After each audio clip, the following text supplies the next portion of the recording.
Hi, my name is Vijaya Chikramani. I'm the Executive Director at the Alliance for South Asian AIDS Prevention and the Principal Investigator for the Story Sharing for Sexual Health Research Project. I'm very excited to share with you everything that we've been able to achieve over this 1 year. We had a brilliant team of researchers as well as 8 fantastic peer leaders we were able to work with. And I also want to thank Women's XChange, the 15K Challenge, for making this work possible. The Story Sharing for Sexual Health Research Study is a mixed methods, community-based research project. We used quantitative and qualitative methods to compare how fact sheets as well as stories could impact level of knowledge change regarding HIV and STIs, as well as any change in perceptions and stigma among South Asian women. So through the research project, we conducted 11 focus groups across the GTA involving South Asian women.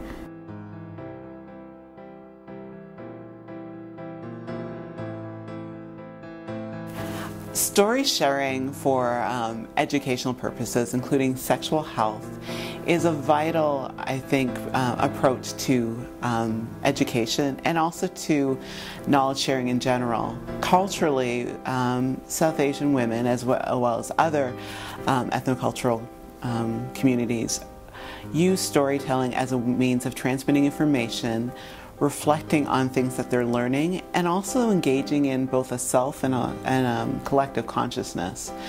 So what I wonder is why we don't use stories enough. It's integral to the way a lot of cultures know. So I feel it's actually a naturalistic approach to education.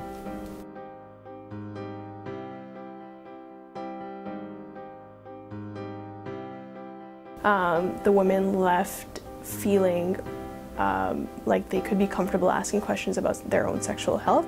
More Than Fiction, this is an anthology written by PAWS South Asian women, and as you can see, it's really creative and it includes personal stories and experiences about these women.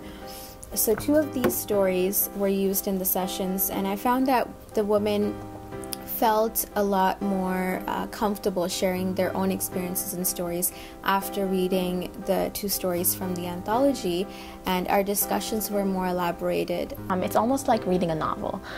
You're relating to the stories, or you're maybe not relating to the stories, and you're constantly thinking. There's critical thinking going on when the people were reading the stories. Women were kind of overwhelmed in the beginning when the focus group started.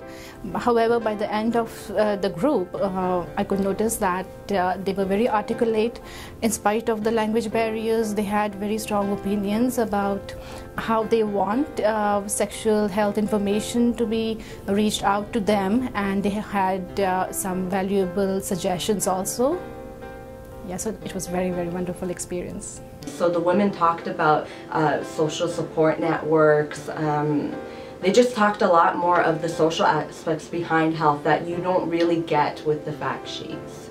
The one thing that surprised me in working with my own community was their eagerness to participate in these kind of workshops. You know, we always say that there are challenges, there's a sexual thing, the term sex is taboo, but no, women, you know, when they are totally among their own groups, they can be really seeking information. They want to share their ideas. We got such intimate moments, you know, people were crying and they could relate to these stories. So this kind of, it was like a women's room, and you know, the information that was shared was tremendous.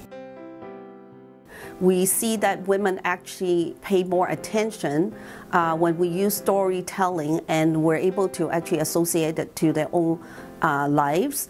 I see that there are many possibilities of using this research to further explore how South Asian women, different generation of South Asian women, women who are of different contexts, so related to their class, related to their profession, related to their age, and in their special context, how storytelling actually could be empowering.